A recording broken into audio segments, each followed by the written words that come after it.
So hello and welcome everyone again. Right now we are with Luis Miguel Girao, and he is the founder of ArtShare, is a transdisciplinary artist and researcher in the application of technology as a tool for artistic expression. So Luis Miguel, could you please give like a brief description of yourself to start off with, and maybe a little bit about ArtShare? First of all, thank you very much for inviting me for the interview. Very nice of you. And I'm very happy to be in Tallinn in the conference. As an artist, like 16 years ago, I understood that to become a company would be crucial in my future. That's why I created ArtShare to complement my activity or to support my activity and to actually help develop it. I was always interested in the crossings of art, science, and technology. And in the beginning, the company was mostly working for other artists. So myself, with people around me, was providing technologies for artists, mainly interactive technologies for installations, for performance, and so on. And then at a certain moment, it turned around. So we started more understanding that we can develop new applications, new technologies with artistic thinking. And this was crucial in the company. So it changed a little bit. And then this led to the fact that the European Commission understood that the work we were doing was somehow interesting. And that's where I became less of an artist. And I started to be more like of a pseudo-bureaucrat that supports the European Commission in creating this new field of art, science, and technology, which is called STARS. So at the moment, ArtShare it was always a very small company, and I think that is very important for people who want to do companies in this field of creativity and so on. It's really important to maintain a very small size. So company was never bigger than 10, was as big as 1, right? Because when funds come and go and projects come and go, that's the way life goes. So you hire and stuff like that. And we, at the moment, we are 6, so I'm working more with some colleagues in Brussels on supporting the European Commission and also NATO. I'm also advisor in the arts field for NATO as an organization. And we have other colleagues in Portugal, in Aveiro more specifically, that work in technological applications per se. We are now focused on augmented reality. We developed some applications for some clients, and we are looking into go further. On my own research, besides this pseudo-bureaucracy type of work that I do, I'm interested in consciousness. How can one artistically intervene in the consciousness field with technology? And that I do with what is called bioelectromagnetic stimulation, which has to do with induce electromagnetic signals in our nervous system, being in the brain, the stomach, or these other processes. So this is, I think, more or less where I stand at the moment.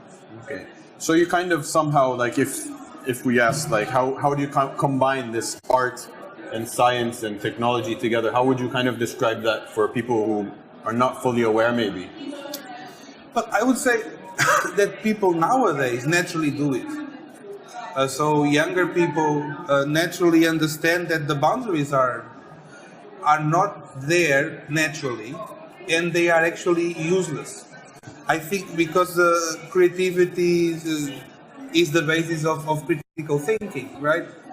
Dialoguing with oneself and dialoguing with other people and the environment is crucial for creating new things, for evolving, and mainly for survival.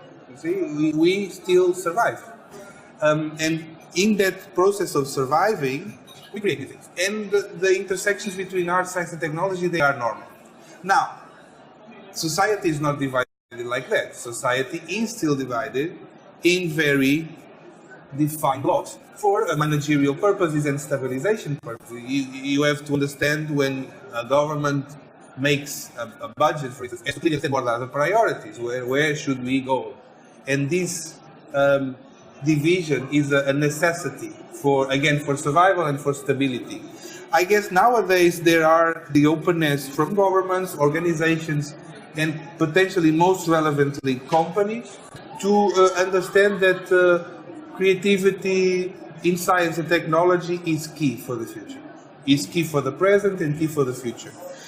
The way to bring together, there are several models of how to do it. Actually, we're going to publish an article for the European Parliament soon. Should be ready sometime very, very soon. So and it's going to be publicly available. I think it's going to be presented in January in the European Parliament, where we talk about this model. So it's done by ArtShare.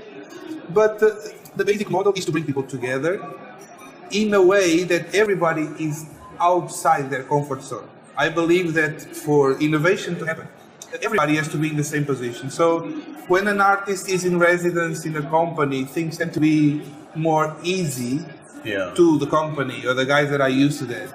And vice versa. So I think the best model is a model where urban contexts, cities, governments, nation states, public institutions can host these different types of activities in a public space that is belonging to everybody. So what do you think about like what the future holds for such a transdisciplinary field of what you're mentioning right now? What do you see like in the near future, for example? What kind of things can possibly happen in this field?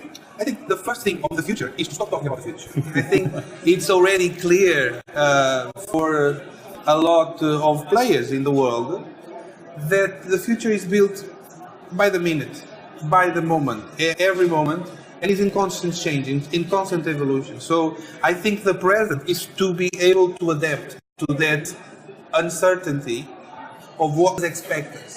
I think being more concrete in terms, what can we expect 3, 4, 5 years from now, we don't know.